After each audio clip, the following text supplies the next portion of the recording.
the practice of bhakti means, and we call it like pure bhakti. Pure bhakti means I really want nothing but Krishna now. I really see everything in relation to Krishna, and it's just they say that this highest love, this pure bhakti, they say there's only one thing that we need to get it, and that is the greed. That I want that, like I really want that, not just like, oh, I've studied the different theologies and this one makes most sense, and I want that.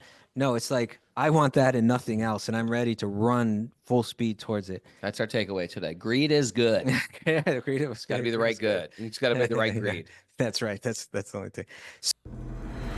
Om Namo Bhagavate Vasudevaya. Om Namo Bhagavate Vasudevaya. Om Namo Bhagavate Vasudevaya.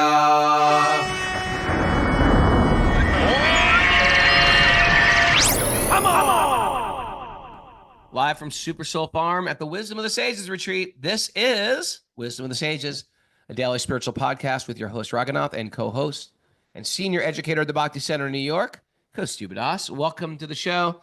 Today is Saturday. It's Q&A day, May 24, 2025. This is episode 1609.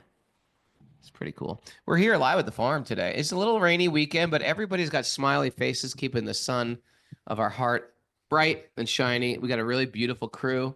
Some people we haven't seen in a while. Some people it's like a family reunion. Some people moment, and some people I've met for the first time. And welcome everybody who's listening on Zoom. I'm excited for this weekend. We just had a nice little, sort of like a Sharing circle. No, we had like I gave a little class. Morning. We sang Jeev Jago and some Maha mantras, and then I gave a little satsang. And then we did like a abbreviated yoga class, but it wasn't that easy. But it was nice. It was like a strong dose of medicine, so to speak. Good. That's what people say now. Medicine. I'm taking the medicine. Okay. Taking the medicine. Do they say Q&A day? People say it. All right. Q&A day. Kaustubha, how are you? Good. Are you having a good time? Wonderful time. Great. Yeah. And we're gonna do Mara, you got any announcements, Miss Mara? Mara's got allergies today. She's a little really under the weather today. All right. But it's a live Q&A. So we're gonna invite people to come up, introduce them, and they're gonna give a question. We're gonna try our best to give an answer. And some of the stars from Zoom are out. You might know them. But who's got some questions today, Mara? Who's number one on the list? I don't have I liked all the questions. What? The chief just walked in. This is incredible. Mikey Prema, you want to start?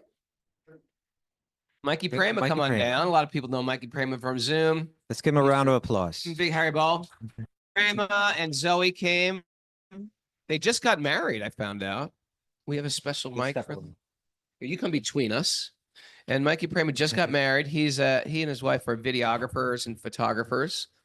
And I met them down in Nashville. Why don't you tell your story briefly, how you stumbled upon Wisdom of the Sages? But you got to put this right toward your mouth.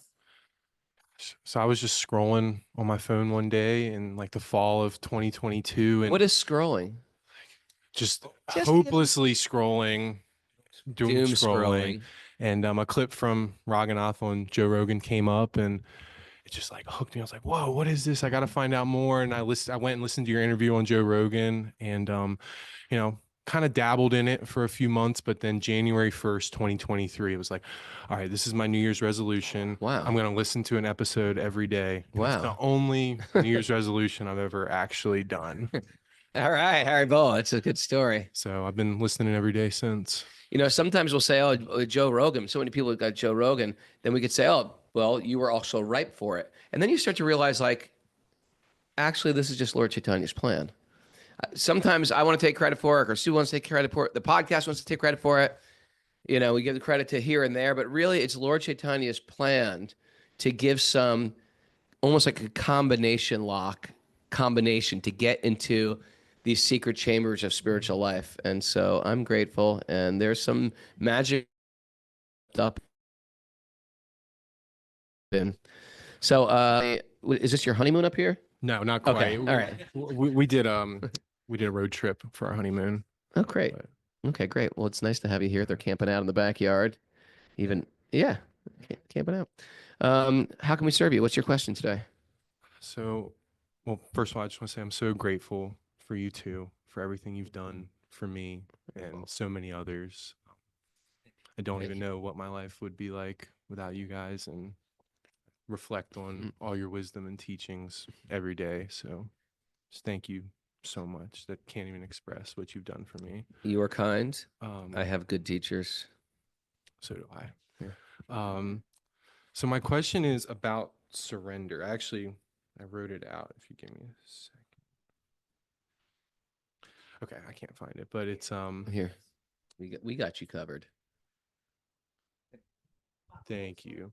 So Speak into the mic. Put your face right on that microphone. my question is, what does surrender actually mean? I understand it as a concept, but what does it tangibly look like? How does a surrendered person think? How do they act? How do they interact with others? How do they pray, etc.?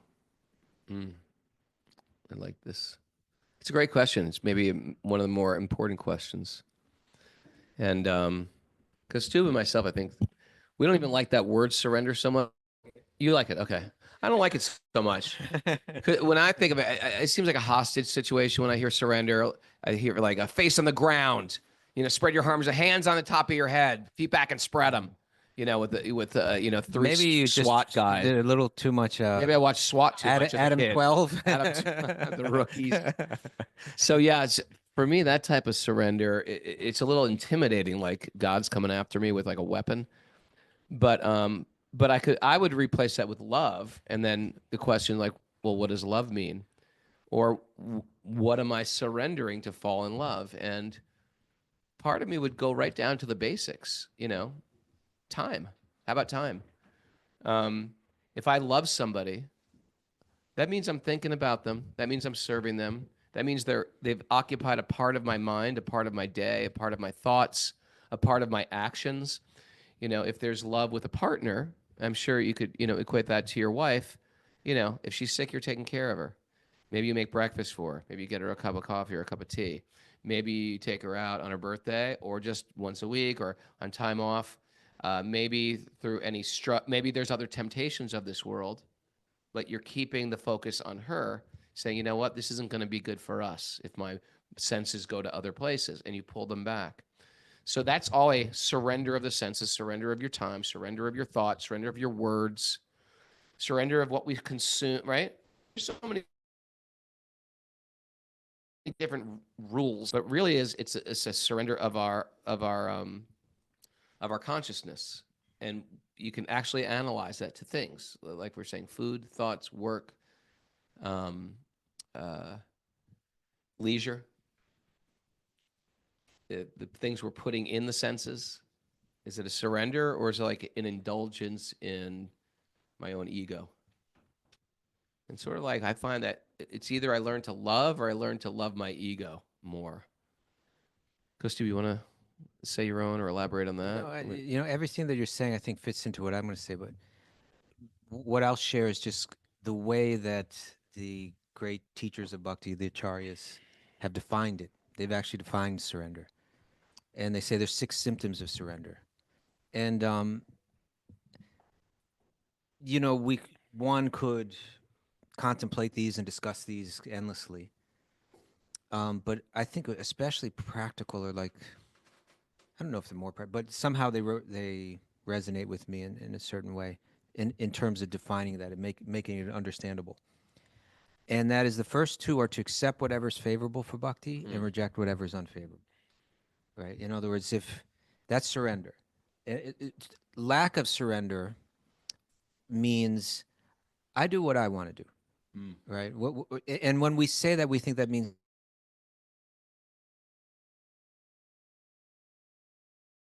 the way the yogis say that is no. So you have a choice to surrender to that or to surrender to Krishna.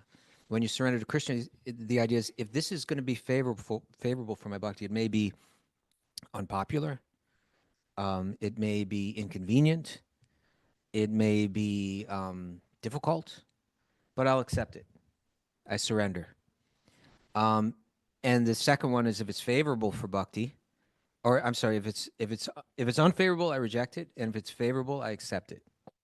So there are a lot of things that are favorable for bhakti that we may just that also again may be um, problematic, or it may go against the grain, may go against our tendency to want to find independence, happiness through external things, material comforts, material pleasures, etc. But if it's favorable, I'll accept it. If it's unfavorable, I'll reject it. That's surrender. And then this is something that we're talking about a little bit, both Raghunath and I last night. Seeing Krishna as one's provider and one's protector, right? In other words, we seek out provisions and we seek out protection through different material formulas. And we may come to a point, it kind of like life kind of works this way. You come to a point where it's like, well, if I do this, will I be maintained? If I give myself to Krishna, will I still be maintained? And then one says, well, Krishna's my maintainer. And then you surrender. Krishna's my provider. Krishna's my protector. We have a tendency to seek that out. We may seek that out through another person. We may seek that out through a government. We may seek that out through money, or we may seek that out through some material arrangement. But in Bhakti Yoga, the full surrender comes. The world will move in such a way where at a certain point we say, well, I'll do this, and I'll see Krishna as my protector. When I feel I need protection, where does my mind and my heart immediately go? It immediately goes to Krishna. If it immediately goes somewhere else, then we haven't understood who we are in relation to Krishna. These are the first four, right? Accept what's favorable, reject what's favorable, see Krishna as one's maintainer, see Krishna as one's protector, and then the next one is like you surrender everything. You give everything. You take your body, your mind, your words, and you engage them. These are Krishna's. Sometimes when you fold the palms like this, you know how we do that? Namaste, like that. It's always saying, here, my hands are yours, right? My body is yours. My everything is yours.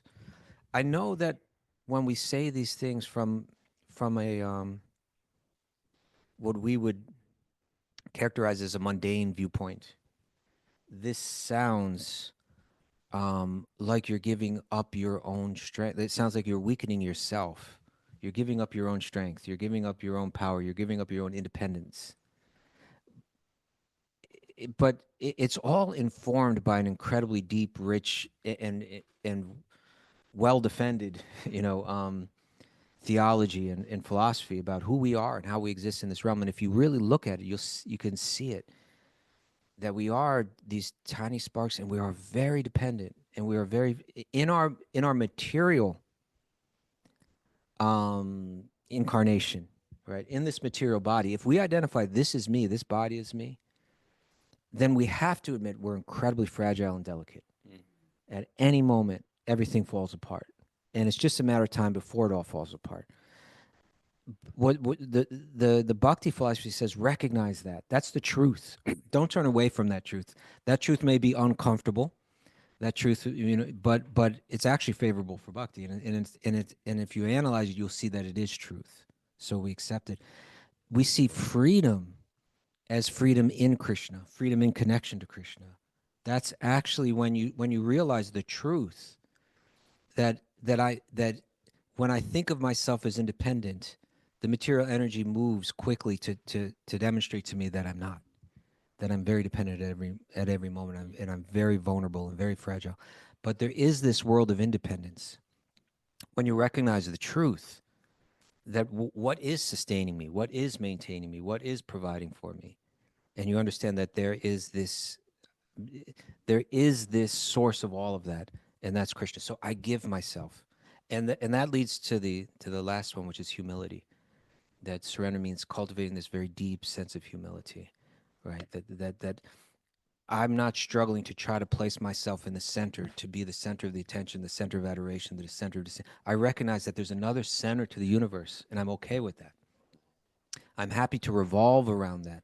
And then if you can accept that, when you go deep into understanding Krishna, who Krishna is, then you see that he's not imposing that or oppressing one with that. He's actually he actually voluntarily makes himself vulnerable. So for the purpose of love, right? And so it's a very thorough and wide and broad view of the cosmos, view of existence. But it's all saying that this surrender is actually getting back in touch with reality.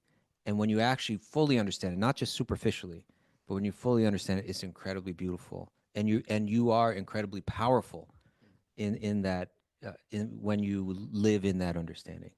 So surrender involves like all of these. That's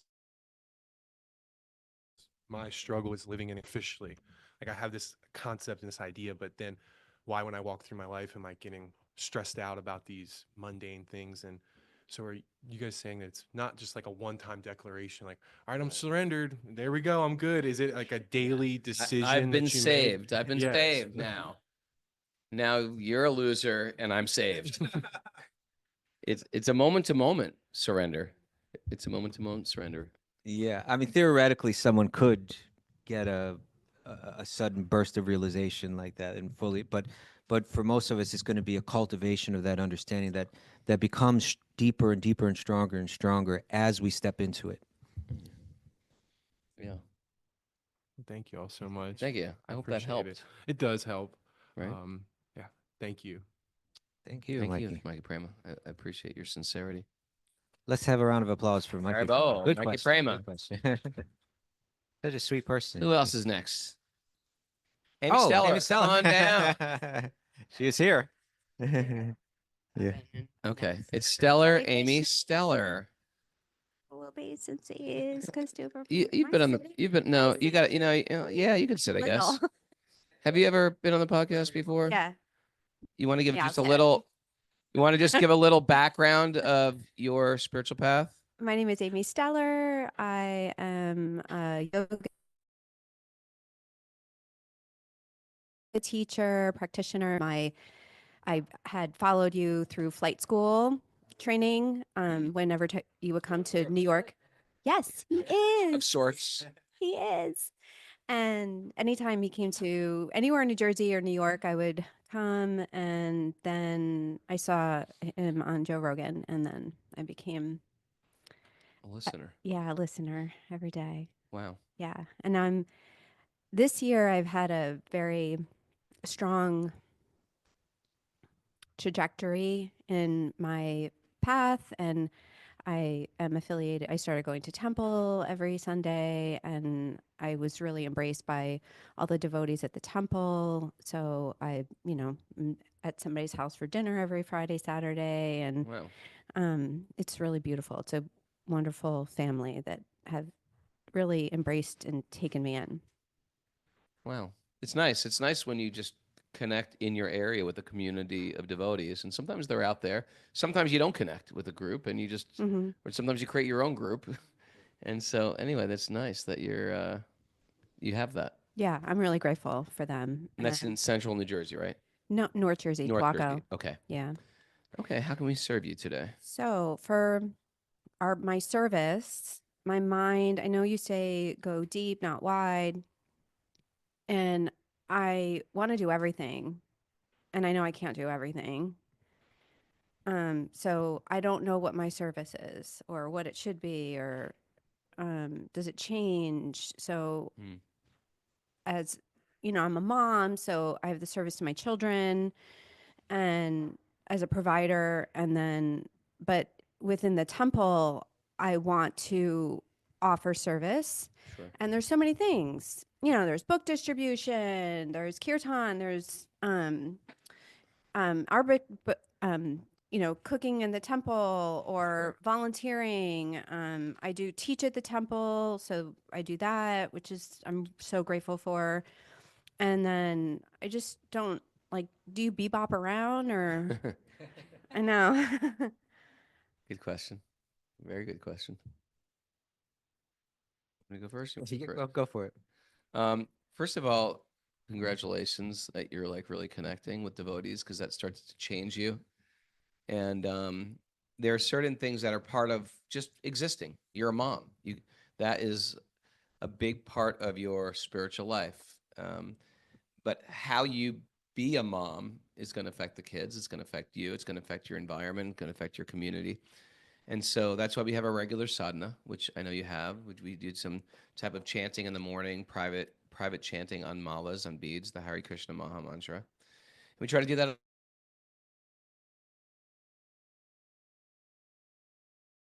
a little bit in the evening. We try to read a little bit every day. Even if it's one verse from the Bhagavad Gita and you repeat it to yourself, maybe you memorize it, or you just say it, or you write it on a card and you read that every day. That might be a lot for some people. It might be a whole new addition to their morning ritual and their evening ritual. So if it is, add it. It doesn't take that much to do it. And if some of you are listening going, I do that, that's nothing. Well, good. Have a morning and an evening, and that's sort of your regular spiritual practices. And believe it or not, it will mystically inform you how to go a little bit deeper. So that's what we do in the regular course of the day. But then when it comes to the temple, I know because we run this project at the farm, and the best thing people could do for this farm, for me, if they're part of this community, is pick one thing you'd like to work on. Don't try to do everything. If somebody says, I commit to this garden over here, and every time I come, I'm going to take care of this garden. And that would be a huge help for me. I can't take care of this property. It's too overwhelming. We have save weekends, but there's people in my life, like, so the Chief and Lori, they come all the time. They render service, you know? And there's people on a regular basis that Yvette comes and does some service. You know, Timothy Tucker and Katie Tucker, they come and do some, Krishna Mai comes and does some service. Because of that, slowly and slowly, little things get done. But it helps if you just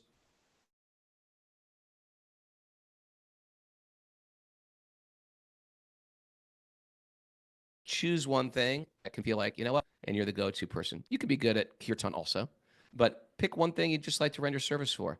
And you might want to, it might be something calling to your heart. Like, I love kirtan. I'm pretty good at kirtan. You can ask them, can I do this for the temple? Will that be useful for you? They might say, you know what, we really need someone to do this. And ever have that experience where they ask you to do something, you're like, I hate doing this. Well, that's called a sacrifice. Sometimes Go we back do to things- surrender. Yeah, it goes back to surrender. Sometimes I think it's really healthy to do things you don't want to do in this world, but you know they're good for a bigger cause. And then you make that your meditation. I don't want to do it, but I'm going to do it because for the bigger community, it's going to help. And that's a type of surrender. And oftentimes I sometimes deal with my ego, like, I'm so good at so many other things. It got me scrubbing a pot. Any idiot can scrub a pot. What do they think, I'm an idiot? You know, all these things will start coming up. So those are things you can address on a regular basis. Sometimes I like to do menial service, and then sometimes I like to do things I'm good at. Does that make sense? Mm-hmm. So maybe you could do two things, something that you think you're really good at, and then some type of menial service, because menial service for the devotees is so wonderful. Like getting to clean up after like on this retreat, getting to clean up, getting to take people's plates, getting to serve out, to live for this thing. If you serve out the prasad, you can think, I can serve every devotee here right now. I can be like, would you like a little more? Let me get you some more. Is that enough for you? Let me give you more. Stuff like, let me take your plate. Is that okay? Can I wash your plate? Stuff like that. There's so many wonderful ways to serve. And so you got to figure out what is like a sweet menial service you can do and for the greater good, and then what is something that you can actually contribute to. Then, of course, you have your motherly duties, and that does change as the seasons of life change. As your kids become toddlers to teenagers to moving out, you don't lose that role as a mother. It changes with the seasons. And to the degree that you hear and chant well, you'll be able to actually parent better too. How's that sound? Kaustubha, shine some light. You said, in one sense, what you said was what I was thinking was there's the service that we are maybe most suited to do. In other words, due to the way that our mind works or due to our body, there's something that we're good at, that we're expert at. And it's wonderful if that can be fully engaged in Krishna's service. And then there's other services that maybe we don't really have any particular aptitude for, and they may be like menial services, and those are really wonderful to do as well. there's something. I suppose there's something special about like what Raghunath's saying is just serving all the Vaishnavas, right? Trying to please Krishna by pleasing his devotees, and in one sense, working your way into the hearts of the devotees in some nice way is really good for your relationship with them, your relationship with Krishna, your own heart. So that's all there. I'm finding that wherever we go, maybe the most popular question that we get is, which I think is essentially what you're asking us, is like, what is my dharma? What am I meant to be doing in this world? And I think we've grown up in a society that's placed freedom as the most Pinnacle of success. yeah, the highest value. And so what that has done, part of the effect of that is it leaves us with a billion options and not really being steered in life. There's FOMO everywhere. Yeah, right. And we've kind of rebelled against like a more traditional society that kind of steers you in a particular direction. I do what my father did, and if I were just to settle for that, what meaning would my life have? I need to go out and create my own new empire. Yeah. And I suppose there's advantages and disadvantages of both, but part of the disadvantage of the way that our societies approach things is that it leaves us confused. It leaves us feeling doubting whether we're doing the right thing or searching for what is the right thing. So that can be confusing. And so wherever I go, I find people saying, how do I know what my purpose is? How do I know what my dharma is? I'll say this. And you asked your question particularly in the context of like a temple. And I think if we go back, like when Raghunath and I first started getting into Bhakti, which is like back in the 80s, at that time it was like the temple was the center. Like, in other words, if you lived in New York, even if you lived in upstate New York, there was a temple in New York City, right? And who you were and how you served, it was tied to that temple, likely, and the administration of that temple. And the ideal administrator would be someone that's really open-hearted and but also like really intelligent and really knowing how to fan the spark of devotion in any individual and find them a service, find them a purpose that's suitable for them and that's natural for them and that's fulfilling for them.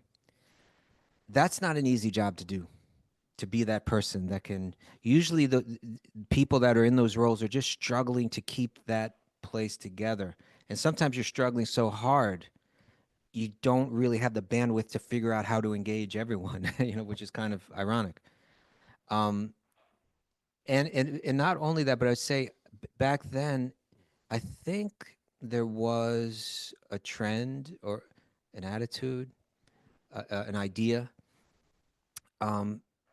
that if you were in a particular area, your Krishna consciousness was through that temple. Your service was through that temple. It doesn't go around it; it goes through it. The person that's in charge of that temple is deputed by Srila Prabhupada to play that role, and your relationship to Srila Prabhupada is through that person and through that temple. And I think there's something to that which can be helpful, but I think we're in many senses way beyond that in history now. Yeah. That it's very likely and actually it's often most practical to just be inspired by that temple. That temple may be a place that you go to see Krishna and to spend time with devotees and have a chance to do some service. But it may not be that your connection to Krishna is necessarily going through that temple and that administrator and so on. We may get inspiration there, and then we may find ways in connection with other devotees and in other avenues to find our service. And there's nothing wrong with that. And as a matter of fact, that's how Krishna consciousness spreads as a broader and broader network. So I see you as like an incredibly sincere person, and with your, I think in one sense, anyone that's a mother, anyone that's a parent, it almost becomes your primary service is to care for that for those that are dependent on you. And in the context of bhakti, That's to provide every opportunity, whether it's through the words that you speak or the example that you set or the opportunities that you provide, that you care for their growth in spiritual life, that you provide all of that. So that's one service that's, check. We got to make sure that that's being covered. And then with the rest of the time that you have free, how you engage, you're experimenting with things already. I see you sometimes you go out and you distribute books in the park a lot. Sometimes at the grocery store. Yeah, sometimes you're in the temple doing different services. You're going to the different events that they have, and you may find people there. They may be wonderful people, but not quite know how to engage you. Um, or they may really have all kind of ideas for how to engage you. Maybe too many ideas. It can be like that. So you find devotees that you trust, and you share your opportunities, and you share with those devotees. Hey, maybe could I help with this? Could I help with that? And we'll find it. We'll find it. Um, I don't think you don't need to feel a pressure on yourself necessarily that you're not doing enough. Although even a little that can be healthy. But let's just stick with it and see what it is that you love and what you're good at. And let's see if we can engage you in that. And then sometimes we'll do those things that necessarily we don't like and that we're not good at, and that might be even more special sometimes. But it's just a matter of keep searching and asking. Don't be afraid. I think if you come forward with your sincere attitude, you can be upfront and say, "Hey, I've been coming to this temple and I love this and I love all the people here and I want to serve, and I'm looking for ways that I can serve more. Can you engage me? Can you help me?" Don't feel like that's going to be an imposition. I think any temple administrator would be like, "Oh, wow, that's so nice that someone's coming forward like that." So don't be shy either. Don't be afraid to just. I think a lot of us feel a sense of shyness in coming forward, whether it's in making friends or operating in an environment like a temple. But you can be bold. It'll be appreciated. Like that. I was thinking of your life and, you know, um, event. I think there is good to pepper your life with doing some type of menial thing that you don't want to do, but I don't think that should be the staple of your life. Um, I remember when Kaustubha and me were monks. Kaustubha was a book distributor. It took a lot of determination to go up to people on the street and say, "Would you like to buy a Bhagavad Gita?" If anybody's been in sales, it's like that, except you're not getting paid.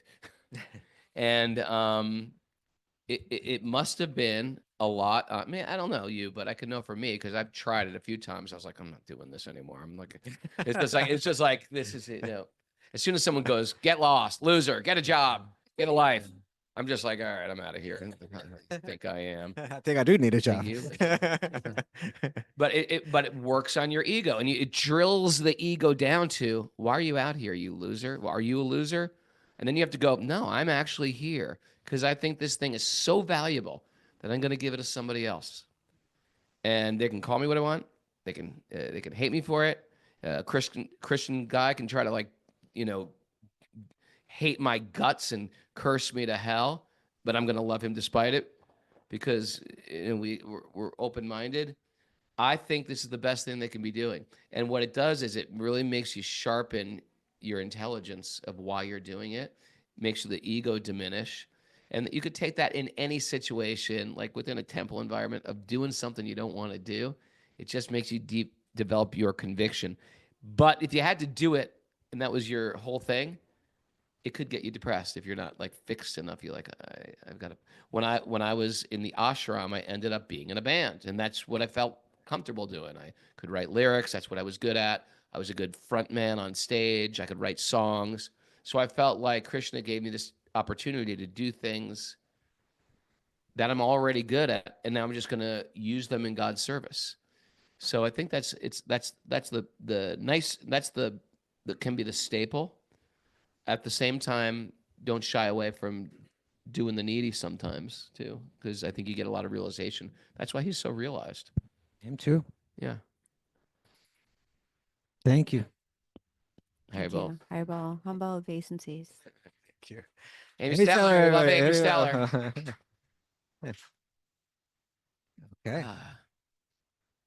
Timothy Kagas here. Haribo. Come on down, Timothy Tucker. The name I love to say. It's like right out of a Grimm's Brothers tale. And then Timothy Tucker went to the dark forest of South. I thought of it though. Right? Yes, and there's a lion, and a lion approached him and said, "Young Tucker, give me your blanket you're carrying for my puppies." I'd love to hear where the rest of the story goes. And I'm just making it up as I go. It's the first time a lion had puppies, but that's part of this story. Maybe you can Cups. you can finish it before bed tonight. All right. Timothy Tucker is here with his very God-conscious family. Lovely Katie Tucker and baby Sadie Tucker. How are you? I'm very good. Happy to be here. Great. All right.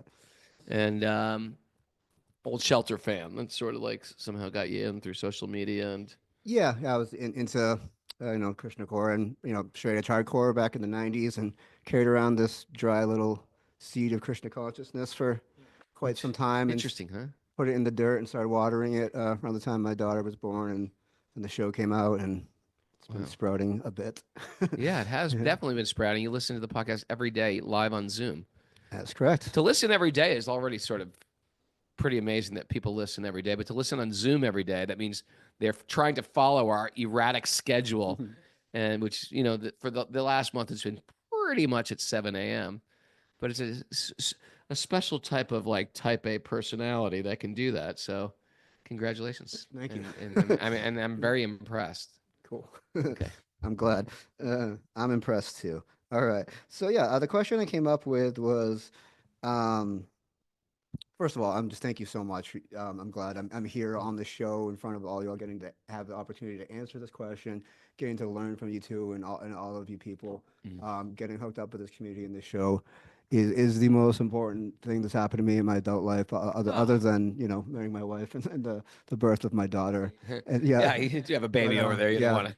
Okay, get the therapist ready. She'll be in for about 20 years now. Okay. All right, yeah, you heard nothing. But all right, let me dive into my question here. So, all right, is consciously striving for a sincere, spontaneous, wholehearted, and naturally occurring love for Krishna a hindrance for said goal? For instance, there are people I love very much in my life, but I didn't arrive at the stage of love in these relationships by deciding I would like to love them and then working to find ways to make myself feel that. I spent time with these people, got to know them, put work into these relationships, thought fondly of them and of my pastimes with them. Without having to have specifically strived towards a goal of loving these people, I find myself loving them deeply and fully by being there for them, getting to know them, putting in the work.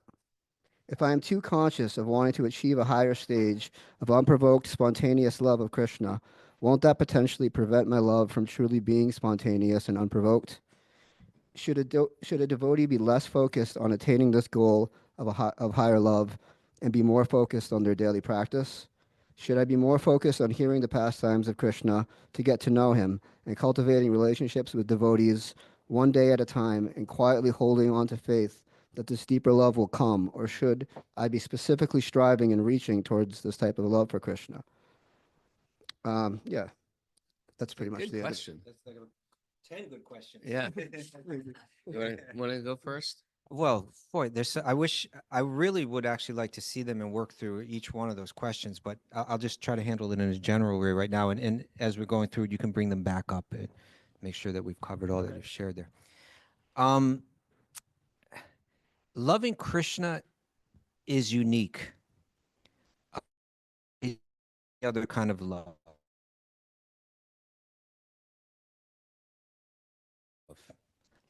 Because Krishna is the root of all existence, that your love focused on that object, you could say, on that focus. Lost you Is guys. that We're a back. cat? Okay.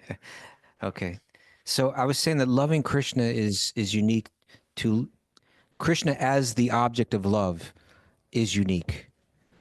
Because amongst all the objects of love, one, he is the object that is the source and that is dependable.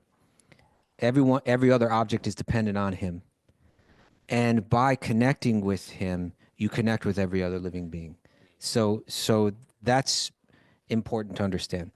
Now, therefore, in the Bhakti schools of Vedanta, they're saying they recognize, as all the schools of Vedanta do, that where you bring your awareness is what will determine your destiny. And those schools of Vedanta that think of God as ultimately a non-personal energy, their idea is just let everything else out of your mind, right? Just focus on the self, which is spirit. Go within, focus on the self, and try to let go of everything else in your mind. Just experience that. In Bhaktivedanta, we say, just take your mind to that source of everything, connect to that, and you will realize yourself.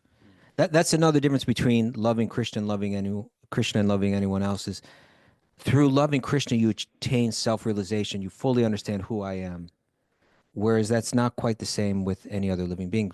But you provided a kind of a formula for loving someone, or for developing love for someone. You said spend time with them, get to know them, and a few other things. You said even something about like responding to them in a favorable way.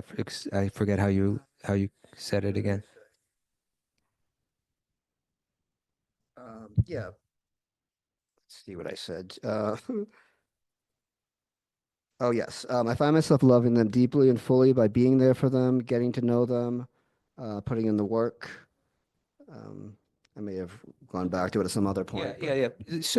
So it's interesting because in these texts that describe how bhakti is practiced, like you take a book like the Bhakti Rasamrita Sindhu, which Prabhupada uh, loosely translated as the Nectar of Devotion, and it's describing how to develop love for Krishna.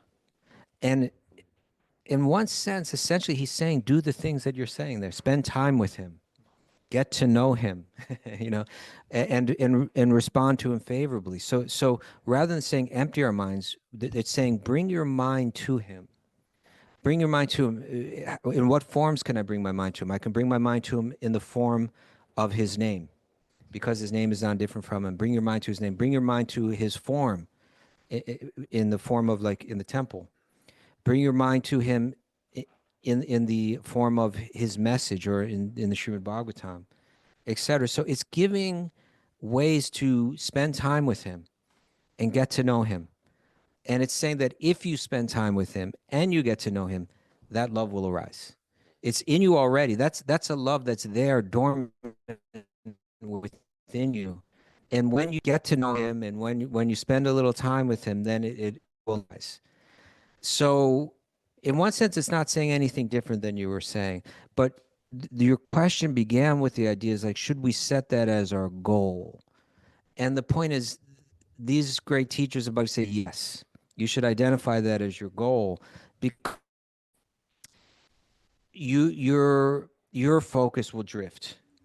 It's like, just like a corporation, needs, they're concerned with mission drift, or like an organization, right? What is our purpose? And if we're not careful, and we're not even kind of real focused on it or determined, then the way the world works is we generally drift from that mission. And so it's like saying, if your love and your attention and your awareness can go to Krishna, the results of that will be way beyond anything else in terms of developing love for him, love for every living being, self-realization, feeling complete satisfaction. If it's focused on any other object, that won't happen. But if it's focused on him, it will. So let's keep that as our focus. But once that's realized, then it's more or less saying what you were saying. Spend time with him, get to know him, like that. I really like that analogy of mission drift. I know in our own podcast since 2020, when we started, there's been so many perfectly sane opportunities, reasonable opportunities to drift our mission. There was George Floyd that happened, the pandemic happened, the vaccines happened, the anti-vaccines happened, the political turmoil. There were so many good things that we should jump behind and rally. And we kept on having to bring it back to the main thing. And the main thing is to keep the main thing the main thing. And that is, I'm a spirit soul. I'm lost in a temporary world, and I want to reconnect with Krishna. And so that is what we are. We are spirit souls that have forgotten and get pulled around, even by good causes of a temporary nature.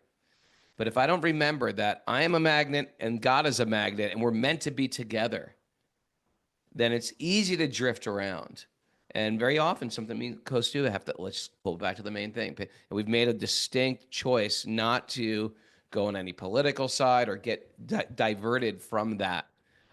Even within institutional politics, it's just not our business. Our business is to glorify Krishna, remember Krishna, and that actually fulfills the actual heart and makes us feel connected. And we feel that that will take care of everything. That actually will, in the big picture, take care of everything. We try to control what we can control. So you associating with Krishna, hearing about Krishna, reading Krishna's pastimes, that naturally will give you spontaneous loving service to Krishna. Right. As Kaustubha was saying. That's real important. That there's a recognition on the path that when you come to it at first, you've accepted the premise. You see, because really the answer to your question, our answer to your question, it's all saying, well, there's a premise. And if you accept this premise, then it makes sense to make Krishna the focus.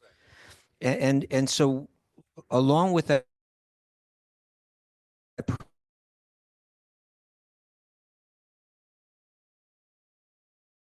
I'm going to in the value of focusing on Krishna beyond any other central focus. And then with that comes the idea that in the beginning, as I begin to practice, this love has not been awakened yet. I'm going to, you know what? It's kind of like we have our conception of love, in a sense, the way that you're characterizing it. But then there's another connection of the way love develops, which is more like the arranged marriage, right? Where you go into it not having love for the person, but if you go into it in the right mood, you develop that love as you get to know each other. And so our understanding is, as I approach Krishna, I may not feel that love. I may want to feel that love. And so my service is not spontaneous. I'm doing it with a goal in mind. I'm doing it for a purpose. But as one does that, as Raghunath was saying, it will, as it matures, then it becomes spontaneous. And our whole gist of our lineage is to develop that spontaneous love, where you're not doing it because it should be done, or you're not doing it because what would happen if you don't do it, which will how you will suffer if you don't do it. But actually, it's all being done spontaneously as a calling from the heart.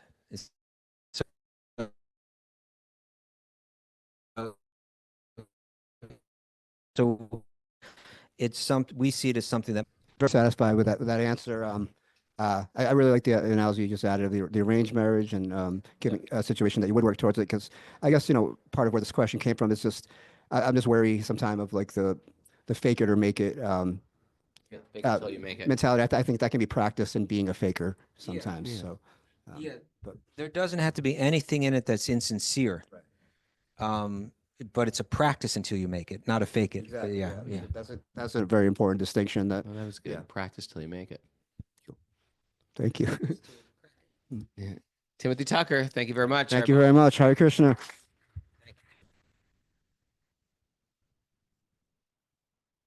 Yeah. Mike Stone, come on down. Haribo. Give him a round of applause. Mike Stone. It's easier the other way. Right Yeah. Here we go. Hey, Prabhu. Thank you, Prabhu. Mike Stone from Los Angeles, California. Thank you, sir. Thank you, Prabhu. And not moved not that long ago, a couple hours away from Supersoul Farm. So hope to see you more and more. Yes, Prabhu. Knowing this guy for 30 years. Yes, Prabhu. Ish. So my question is, I took a devotee through a fourth step last week. Let me interrupt. Mike, a lot of the BRG, he's like Bhakti recovery groups. He's one of Jiva's lieutenants, and especially men's meetings, but he does all meetings. He's going to do a BRG meeting here today and tomorrow. So we're looking forward to that. So you took a person through a fourth step. And what is a fourth step? It's kind of your emotional blueprint. It's when I get mad, when someone upsets me, I overeat. When someone threatens my emotional security, I lash out. When someone, Check. We keep going. What else do I got? when someone, These aren't good things. no. But the idea is not to look at why you do those, what you do, but what's the driving emotion? What's the trauma response that causes you to engage in that behavior? And so I was working with him, and I suggested to him that he stop thinking for Krishna and start listening to Krishna. And that I pointed out to him that he spends so much time loving Krishna, but I suggested to him that maybe he allow Krishna to love him. And he asked me what that meant, what that looked like in practicality. And so I gave him a BRG 12-step answer. But what I'd like to hear from you is, what does it look like in practicality to not be in mental speculation, to listen to Krishna and to allow Krishna to love you? To allow Krishna to allow Krishna inside. You got something on the top of your head? On the top of my head. It's actually a really good question, because it's looking at it from a little bit of a different angle than we normally look. Like we were just in the previous question, like how do I develop love for Krishna? How do I allow Krishna to love me? When you go to the 12th chapter of the Gita, those who are dear to Krishna, would that be? I suppose that's one way. I suppose that's asking, how do I become lovable for Krishna? Yeah, maybe that's it. How do you allow Krishna to love you? But I would say, it's these questions all become, in other words, we could have a million questions about all this stuff, but they all become clear when we have the zoomed out picture of who we are and what we are in this world and who Krishna is and really three things, right? What is Krishna? What are we? What is this world? And what's the nature of each one in relation to each other? When we really understand that, then all these questions immediately click. Oh, boom. Okay, I get it. And so Krishna is like this, he's the architect of the cosmos, but he's not the author of it. He allows us to operate within the system that he creates. And if you want to break it down, fundamentally, there are two choices that we have.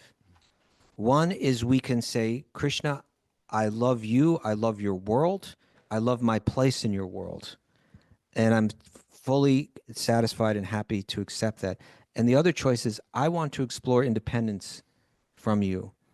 And the realm for that is the material realm in which we're currently kind of stuck in a cycle.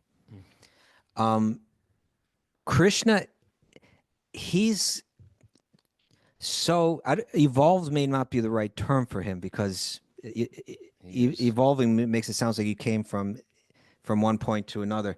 But we call someone evolved when they lack faults, I suppose, when they lack flaws. Krishna, in that sense, is fully evolved. He has no flaws. And part of that means, even though he loves us fully, he gives us freedom, right? Because love is freedom's not his highest principle, love is his highest principle. And because love is his highest principle, therefore he respects freedom in relation to that. So he gives us the freedom to approach him or approach the realm in which we live with a sense of independence from him. That's our choice. And when we say, you know what? I've had enough of trying to find my happiness separate from Krishna within the illusory realm. That's when we make that choice and we say, actually, I just want Krishna's love. I want to be lovable to Krishna. That choice is what opens the door for him, because otherwise he's saying, I'm here for you. I love you. I'm ready for you as soon as you turn back to me, but I'm also granting you the freedom to reject me. But you're asking me, how do you let me in? I'm here all along. I'm just waiting for you to turn back to me. And that's all it is that decision. But the thing is this, is that most of us go through a period, and it could be a long period or a lifetime period or many lifetimes, where it's like, yes, I accept this picture of the cosmos that you've drawn out. I want to love Krishna and be loved by Krishna, but I still want to try to find that in this world too. So now we're kind of like we've kind of got a blended, mixed kind of desire. Krishna is just responding to our desire. He says, "Ye yata mam prapadyante," as everyone approaches me. "Ye yata mam prapadyante tam stataiva bhajam yaham mama vartmanu vartante manusham parthasarvasha." He's saying, as someone approaches me, I reciprocate with them in accordance to their desire. If you approach me as the central object of love, and you see every living being in relation to me, so on, then I love you, and I light up the love that you have for me in your heart, and you experience it. And if you're kind of like, I kind of want you, but I kind of don't, then we kind of get it and we kind of don't. And so really, the practice of bhakti means, and we call it like pure bhakti. Pure bhakti means I really want nothing but Krishna now. I really see everything in relation to Krishna. And it's just they say that this highest love, this pure bhakti, they say there's only one thing that we need to get it, and that is the greed. That I want that. Like, I really want that. Not just like, oh, I've studied the different theologies and this one makes most sense and I want that. No, it's like, I want that and nothing else, and I'm ready to run full speed towards it. That's our takeaway today. Greed is good. Yeah, greed was got to be the right good. It's got to be the right greed. That's right. That's the only thing. So we are lovable to him. And his love for us is there. It's just, we need to turn back to it. And when we turn back, not like kind of look over our shoulder back, but when we fully turn back, then it's all lit up immediately. So I think that's one way to answer your question. The question is, how can I be lovable? What does it look like in practicality to allow Krishna to love me in my life? Okay. I do love, because Krishna is always loving. That's all. I think you got it. I think Krishna's always loving. He's always there. We just got to decide, just like and it's hard to say nowadays because sometimes people have really screwed up parents, but if you could imagine a loving parents, if you can imagine parents that really are there for you, that, I want to go out on my own now. I'm 20. I'm going to just figure out my life. And then I know, like, my daughter called me this morning and from Switzerland, she's sick. And I'm just thinking, how can I take care of her? I'm here for her. I want to be there for her. Do you want me to go there? Do you need me there? So the parents want to do it, but at the same time, sometimes she feels like, Dad, you back off a little. You know what I mean? You call me every day. How am I doing? Are you in trouble? Do you need anything? So I was like, I'm practicing like backing off, right, but I'm actually here. I got my third eye on her. I'm making sure she. And you got agents. You have your agents that are in her life. In Europe, like, make sure she's okay. I'm texting Orion. I'm texting Jiva because I love her. So God's presence is always there. And his agents are there. Yeah. Because she called me, I reciprocated. And I'll reciprocate probably as much as she wants, right. But this is more of we got to get rid of all these ideas of codependence and stuff like that. But we have to see it in a big picture way, or this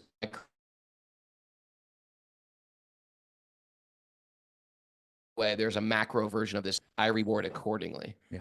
And that is Krishna's plan. He's ready. We just have to say, I want Krishna. You want Krishna? You just have to, all you have to do is want Krishna, and you can have Krishna. There you go.